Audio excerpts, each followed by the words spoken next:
The federal government has declared a fishery disaster area along the west coast this summer after the salmon population there went into what's being called an unprecedented collapse. As a result, the commercial salmon industry, which normally captures 800,000 fish a year, has been shut down, and salmon prices are going through the roof. The cause of the die-off is up for debate. The Bush administration blames warmer temperatures in the ocean where salmon spend most of their lives. But many scientists say man is to blame. Dams and irrigation canals kill millions of salmon as they migrate up and down rivers where they are born and where they return to spawn. We first reported on the disappearing salmon back in 2000. Focusing on two rivers in Oregon and Washington, the Columbia and its tributary, the Snake, where salmon were once so plentiful, it was said you could walk across the water on their backs.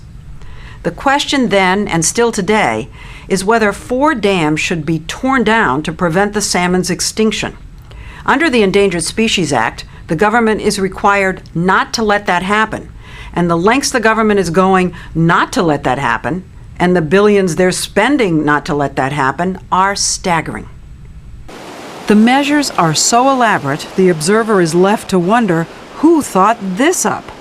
Take this labyrinth of pipelines at the dams. This whole system built just so that the little baby fish don't have to go through the dam. Right, in order to keep them away from the turbines. Biologist Doug Arndt of the Army Corps of Engineers, which built the dams, says the turbines kill about half the fish that go through them. And so 20 million young salmon a year are diverted as they go downstream into specially built raceways and sluices, shot through tunnels into the pipelines, and are then loaded onto barges. The fish are given a lift on a barge, courtesy of the U.S. government. We're going to take all these fish down the river, and it's going to be about a 300-mile trip. Take about a day and a half. Ironically, the well-intentioned barging may interfere with the salmon's homing instinct, which is essential to their survival since after their trip downriver, they go back up the river as adults to spawn, homing in on the very spot where they were born. Are they getting hurt? This looks pretty traumatic. This is actually a very, very good system. The salmon are also loaded onto trucks. Imagine that, fish on road trips. They tried airplanes, they tried trucks. They tried flying them? Flying different ways of getting the salmon safely to below the hydroelectric system. To help the fish that aren't barged or trucked get past the dams, the Corps built this artificial shoreline that cost $80 million and this surface fish collector that cost $200 million.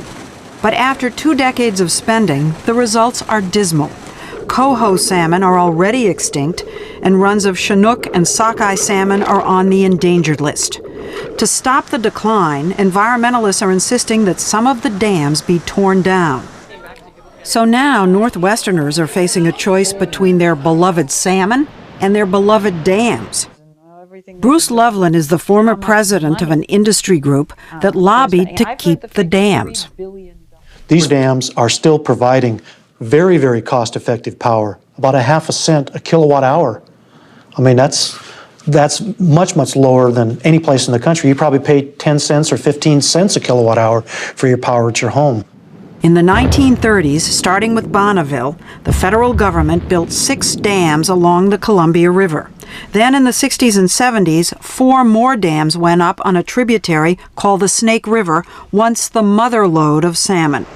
It's these last 4 dams that have been targeted for removal. Ed Cheney is a former state wildlife official who heads Chinook Northwest, an environmental group. These 4 dams came on late in this grand orgy of dam building in the Columbia River.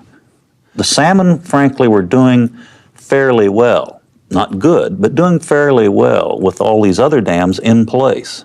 When you started adding the 4 dams, it was a cumulative effect that finally broke the camel's back. The tipping point. That's right, the tipping point. The salmon population has plummeted from 16 million at its peak to just over 1 million today. The dams are one reason, but there are others. Too much fishing over the years, damage to the rivers and streams by logging and farming, and urban pollution. Salmon migrate right through the middle of downtown Portland, Oregon. All of those things have contributed to the diminishment of those once enormous populations. Only one thing threatens the salmon with extinction, however, and that's the dams. To save the salmon and keep the dams, the government spends a bundle on a system involving 8 different federal agencies. That doesn't begin to account for all the local government workers, private consultants, and university fish scientists who inspect, poke, and measure. It's come to be known as the salmon recovery industry. What does it do? With all that money. Well, it pays for biologists, jeeps, computers, bureaucracy, administrative overhead, and a little bit of salmon recovery. Another expense, hatcheries. So far, it's cost over $900 million to produce salmon in vats and buckets to replace wild fish killed by the dams. But you have to wonder, since large numbers of hatchery fish are also killed by the dams. On top of that, they've been studying the problem for 25 years in a plethora of research projects. In this one, adult fish are tagged and fed a tracking device. I can't believe this. Every one of these has a microchip in it. In another study, in a cramped trailer near one of the dams, 20 women and 1 young man plant computer chips in tens of thousands of baby salmon. You might call this study the Fish and Chips Project. I just got fish on me. I'm sorry. That's all right.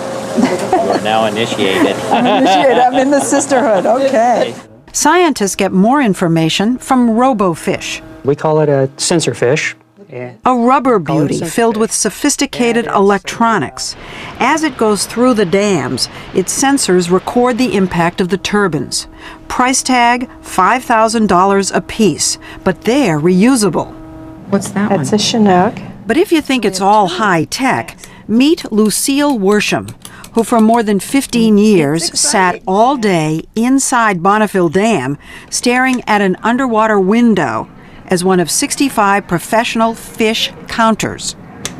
You know, I understand that they've tried to come up with some high-tech way to do it, and they've never come up with anything better than you. That's true.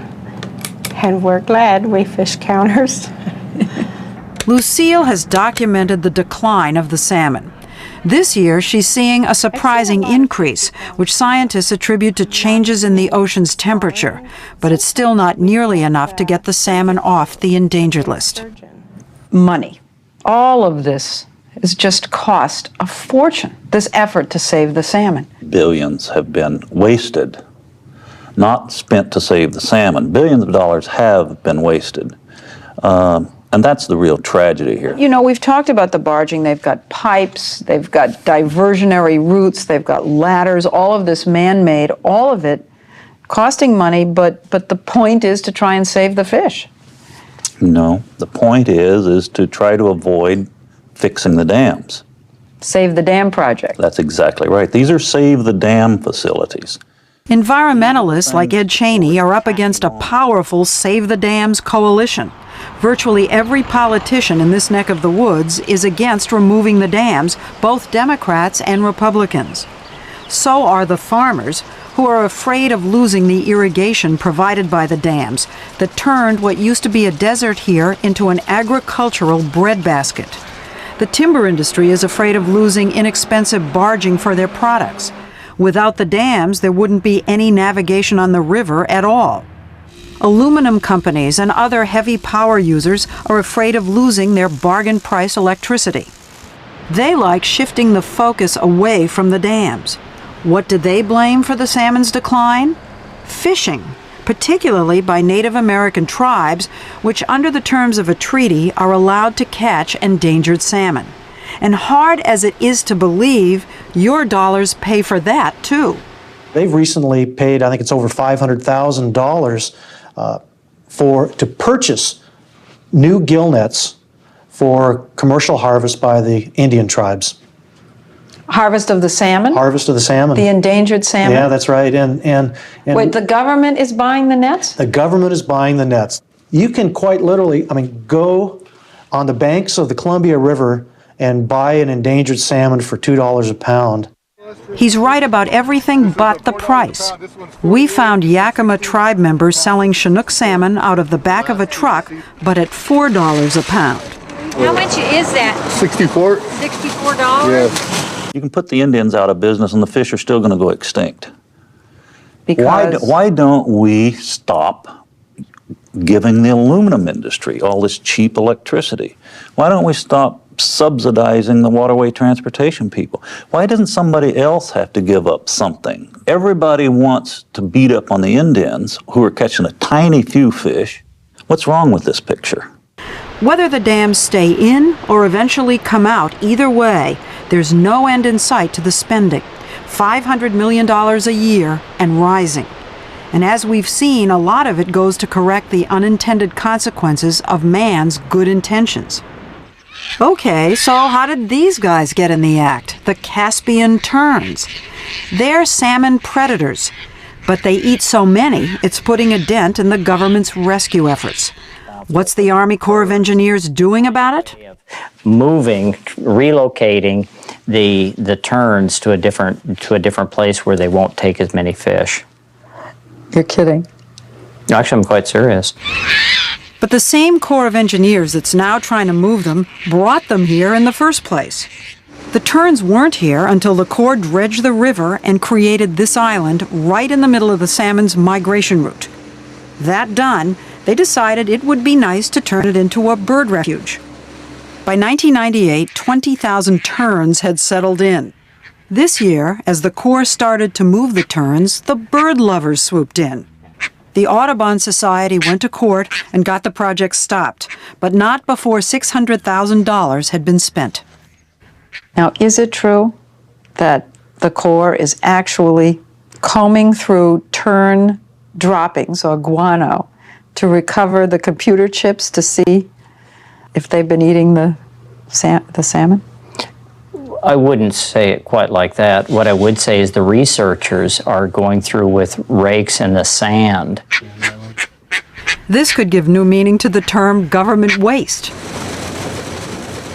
And meanwhile, the spending on the piping, the barging, and the counting goes on. Since our original story aired, 3 salmon rescue plans proposed by the Bush administration have been thrown out of courts for ignoring the impact of the dams.